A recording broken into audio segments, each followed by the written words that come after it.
अब एक दिन भगवान फिर से कोशिश कर रहे हैं किस चीज की? माखन चोरी। दोपहर का ही समय चुना, दोपहर मतलब सब सोते हैं। माखन के कमरे में गए, हांडी अपनी ओर खींची, नवनीत निकाला और आज तो भगवान ने भोग भी लगा लिया। एक बार से मन कहां भरे, दूसरी बार खाने लगते हैं कि पीछे से आवाज आती है, कन्हैया।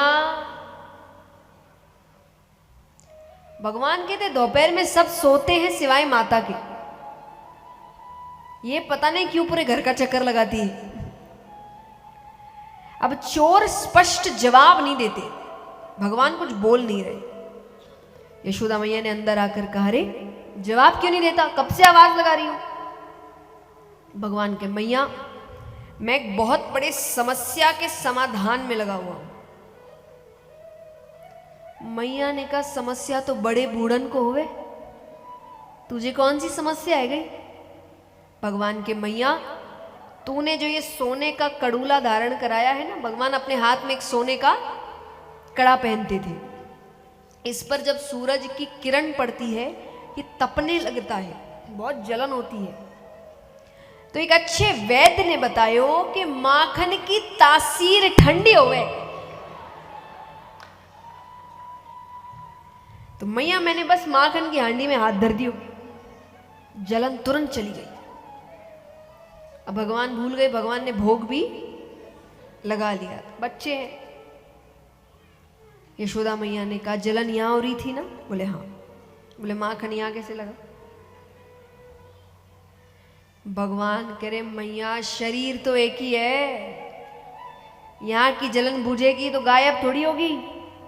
तो यहां की जलन चढ़ते चढ़ते मुखड़े तक पहुंच गई, तो मैंने मुख पर माखन लगा लियो।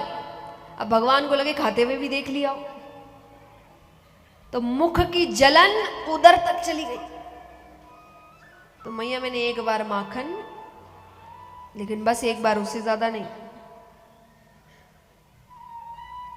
यशोदा मैया को सब पता है कि कहानी क्या है, पर उनको लग रहा है ये कितना दिमाग लगा रहा है, कितनी बातें बना रहा है। यशोदा मैया की एक आदत थी कि भगवान जब भी ऐसी कोई हरकत करते ना, वो पूरे ब्रज में जाती, सबको बताती कि आज कन्हैया ने ऐसी हरकत करी। अब कुछ दिन बाद की बात है, भगवान ने अचानक एक दिन आकर कहा कि मैया अब तो मैं बड़ा हो गया हूं, तो मैं गैया चराने जाऊंगा। देखिए पहले गैया चराना मतलब ऑफिस जाना होता था, यही काम था, सुबह जाते थे शाम को आते थे। तो उन्होंने कहा अब तो मैं बड़ा हो गया हूं। ऐसे बच्चों को बड़ा होना बहुत अच्छा लगता है। छोटे छोटे बच्चों को आप देखिए, उनको बहुत शौक है कि उनको बड़ा होना है, आप उनको जिम्मेदारी के काम दीजिए, और बड़ों से अच्छा काम करते हैं वो, उनको इतना अच्छा लगता है। तो उनको है कि हमको बड़ा होना है, बड़ा होना है। बड़े होने के बाद पता चलता है बच्चे ही अच्छे थे, या यूं कहे मनुष्य के पास जो भी होता है ना, उसको उसकी कद्र नहीं होती। अब जो बच्चा है उसको बड़ा होना है, बड़ा है उसको बच्चा बनना है। जिसके पास काम है उसको छुट्टी चाहिए, जिसके पास काम नहीं वो ऐसे तरस रहा है। जो शादीशुदा है उनको कंवारों की जिंदगी अच्छी लग रही है, जो कंवार है उनको इस बात की चिंता उनकी शादी नहीं हो रही। तो व्यक्ति दुखी तो रहता ही है, वो ढूंढ ही लेता है दुखी होने के कारण। तो भगवान कहे मुझे गैया चराने जाना है। यशोदा मैया ने कहा ठीक है चले जाना, पर पैरों में जूतियां पहन के जाना, कांटे चुभ जाएंगे। भगवान ने कहा मैं जूतियां पहनूंगा तो जितनी गैयाएं हैं सबके लिए जूतियां बनवाओ। यशोदा मैया के पशु भी कभी जूतियां पहने? पशु कहते ही भगवान रोने लग गए। पशु नहीं कहना, अरे मेरा नाम क्या है? गोपाल, गैयाओं को पालने वाला। मैं रक्षा नहीं करूंगा तो कौन करेगा? मैं एक बात हमेशा कहती हूँ, हम अपनी चीज़ों पर बड़ा हंसते हैं, समझ नहीं आती हमें बातें, कितना ही सिखा दे। तो हमारे देश की एक दिक्कत है, हम अपनी ही चीज़ों पे तब तक भरोसा नहीं करते जब तक विदेश ठप्पा नहीं लगा देता, तब सब मान लेंगे और ये बोल के कि उनकी खोज है।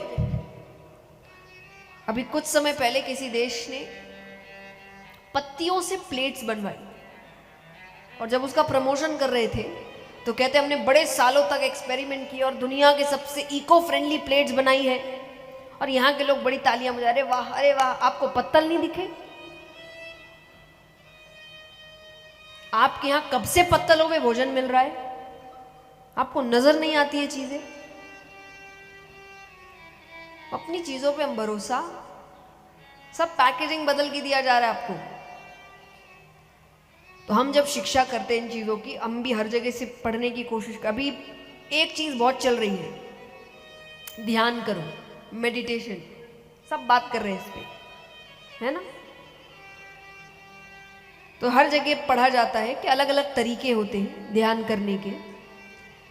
तो विदेश में उनकी विद्या के अनुसार एक ध्यान का तरीका है जिनको वो कहते हैं ट्रांसेंडेंटल मेडिटेशन।